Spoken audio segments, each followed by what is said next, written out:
The reason why some of these places didn't get the aid is not because we cut the aid, it's because there's a war going on and the aid never got to the people. So it's just a humanitarian catastrophe, it's a war zone. Okay, the aid is stolen, the aid is impeded. In fact, they use aid as a tool against the people, and so blocking aid as a tool and an arm of war. It was a dysfunctional organization. We moved it under the State Department. They died because England didn't give enough money, or Canada didn't give more, or China did. Let's blame the other countries that don't do any foreign aid. Somalia just collapsed into a full-blown economic crisis. And guess what? The same elites who mocked Trump's aid cuts are now screaming for help as billions in US foreign aid vanish into thin air. Trump warned that US aid was a corrupt money pit. And now the smoking wreckage of Somalia is proof he was right all along. You and others in the administration have said several times that no one has died because of the administration's cuts to humanitarian aid and the shuttering the Agency for International Development. A host of international aid organizations have disputed that. They've detailed how many lives have been lost. It all started with a simple question. Where's the money actually going?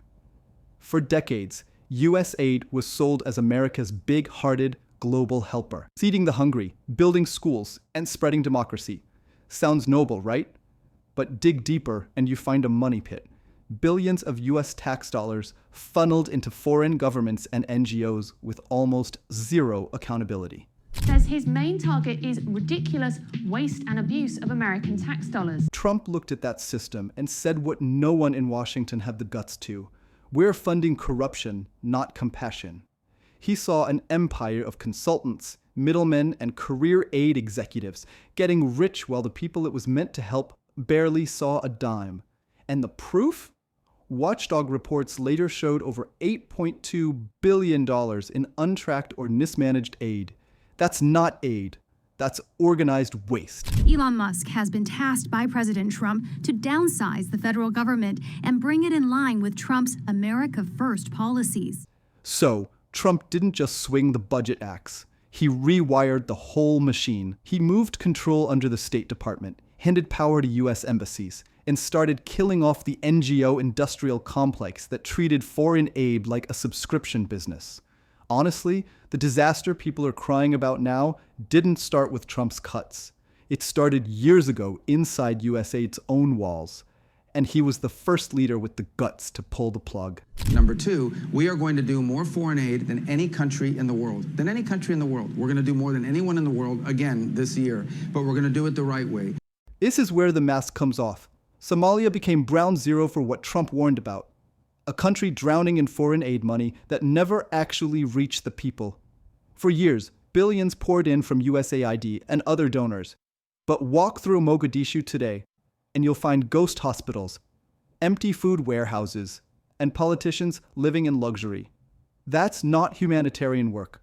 That's daylight robbery. We're going to do it the right way. We're going to do it holistically. We're going to do it as part of an integrated foreign policy. We are not going to fund an NGO industrial complex that built itself up, that was taking a substantial percentage of the money and not going directly to the recipients. It was going to these organizations that had multi-billion-dollar projects and budgets. We're not going to continue to do it that way. When Trump froze the aid pipeline, the system cracked overnight. Somalia's government went into panic mode, blaming Washington for its economic collapse. But the truth is, the collapse didn't start when the money stopped. It started when that money was stolen. According to development officials, most of those funds were siphoned off long before the freeze, taken by gangs, militias, and corrupt bureaucrats who treated foreign aid like a personal ATM. So when the headlines scream Somalia collapses after US cuts, let's get it straight. It didn't collapse because of Trump. It collapsed because of Trump was right. He didn't break the system. He exposed it. The US just stopped paying for Somalia's corruption, and for the first time, the world saw how fake the so-called aid miracle really was. I also obtained an internal Trump administration memo stating that the cost of shutting down USAID is $6.4 billion over 2 years. That sum could save more than 1 million children's lives. Instead, it is being spent to shut down programs that saves lives. The moment Somalia's crisis hit headlines, the usual suspects in corporate media pounced. Trump's aid cuts are killing children, screamed op-eds and TV panels. Leading the charge was New York Times columnist Nicholas Kristof, who claimed that shutting down USAID would cost more than 1 million children's lives, and quoted an internal memo putting the shutdown price tag at $6.4 billion. Sounds shocking until you read the fine print. That memo? It wasn't an official document. It was an email, one staffer's personal opinion dressed up as fact. Well, that wasn't a memo. That was somebody who wrote an email giving their opinion internally. That is not an official document. That's someone who didn't agree with our decision. This is not about cutting aid. We're going to do aid. It does cost. Trump's team pushed back hard. They clarified that aid wasn't being killed off. It was being rebuilt under the State Department to cut waste and make every dollar count. As one senior official put it, we're not defunding aid, we're defending accountability. And honestly, that line hits harder the more you think about it. But the media didn't want accountability. They wanted outrage. They ignored the corruption reports, ignored the watchdog audits, and framed the entire story as a morality play. Orange man cuts aid. World suffers. The truth? The suffering came from the corruption they refused to expose. That's a fact. No, we didn't shut it down. We moved, well, a couple things. We shut down AID because it was a dysfunctional organization. We moved it under the State Department. No. And then came the clash. George Stephanopoulos thought he had his gotcha moment when he grilled Senator Marco Rubio about Trump's foreign aid cuts. But what happened next was a total reversal. Rubio turned that interview into a live takedown of the entire foreign aid scam. Well, first of all, then they died because England didn't give enough money, or Canada didn't give more, or China did. Let's blame the other countries that don't do any foreign aid. How about China? I mean, China's the second largest economy in the world. They don't give money to these So you're projects. no longer. He fired back fast. If people died, it's because gangs stole the aid, not because we stopped writing blank checks.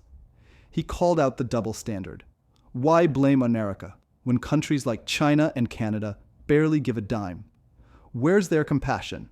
Why is it always on the U.S. taxpayer to fund broken systems that never deliver? It didn't. I think anybody who tells you that somehow it's the United States, if we cut a dollar, somehow we're responsible for some horrific thing that's going on in the world is just not. Rubio didn't flinch. This wasn't cruelty. It was common sense. He reminded everyone that America still gives more aid than any nation on earth. But under Trump, it would be done smartly, not blindly. That was the moment the narrative cracked. The media wanted to paint Trump's policy as heartless. But Rubio exposed the truth.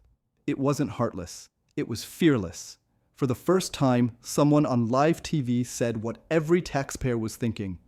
America's not the villain for demanding receipts. Beyond that, I would say that in some of these places Well, that they dollar's cite, not going the to reason why the feeding aid someone didn't or get medicine, there, someone's going to die, George, one of aren't the they? reasons why some of these places didn't get the aid is not because we cut the aid, it's because there's a war going on and the aid never got to the people. So in Sudan, for example, it's not just a humanitarian catastrophe, it's a war zone. Okay, the aid is stolen, the aid is impeded. In fact, they use aid as a tool against the people, and so blocking aid as a tool and an arm of war. Now let's talk receipts. Because when you follow the money trail in Somalia, it's not a humanitarian story, it's a crime scene. Billions of US taxpayer dollars that were supposed to build schools, hospitals, and food programs ended up funding thieves, warlords, and ghost projects. Reports out of Mogadishu showed entire shipments of food aid being hijacked by gangs before reaching a single starving family. Meanwhile, top Somali officials were driving new SUVs, building villas, and wiring cash overseas. Died because gangs steal the aid. People have died because the distributors of aid have not done well. People have died because other countries haven't stepped up. But the United States has saved more lives and continues to save more lives than any other country in the world. And we're going to continue to do it, but we're going to do it the right way and in a responsible way.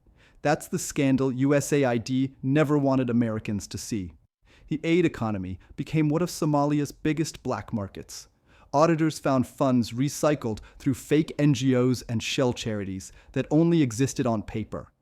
Every layer of middlemen took a cut, and by the time the money hit the ground, less than 20 cents on the dollar reached the people it was meant for. The reasons why aid can't be distributed in Haiti is you can send all the aid in the world you want. It gets hijacked and stolen by criminal gangs that control the country. And so they're the ones to blame for whatever happening there, not us who provided more aid than anybody else.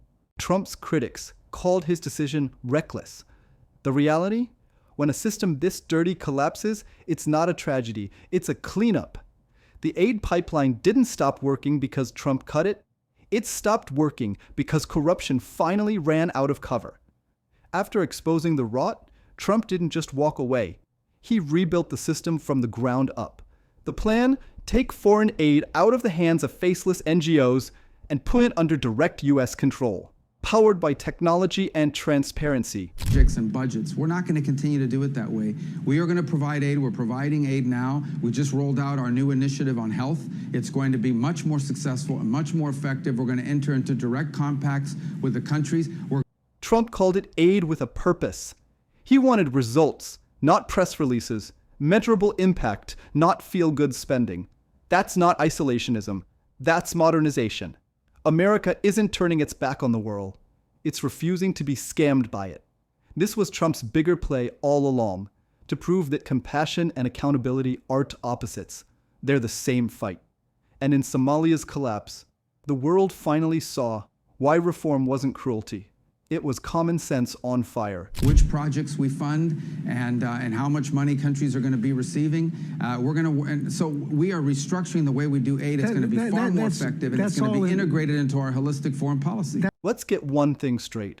Cutting waste isn't the same as cutting compassion, and that's the part the media never understood. Trump and Rubio weren't saying don't help people. They were saying help them the right way. Aid without results isn't kindness, it's chaos. For years, the US kept writing blank checks to corrupt governments, hoping something good would happen. It didn't. Somalia proved it.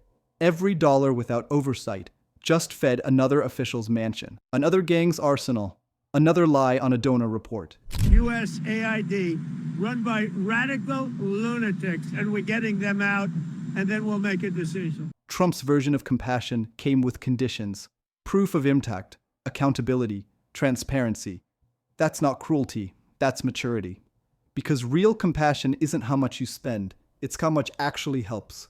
Continue to pour billions of dollars out the door of American taxpayer funds for programs that don't work and in some cases were flat out corrupt. Somalia's economy is in free fall. But this isn't America's failure. It's the system finally collapsing under its own corruption. The free money ran out, the fraud got exposed, and now every aid agency is scrambling for cover. Trump didn't destroy foreign aid. He ended the illusion that it was ever working. Trump said fix it, or it'll fall apart. They ignored him. It fell apart. So tell me, who's really to blame? The man who pulled the plug, or the ones who built the leak?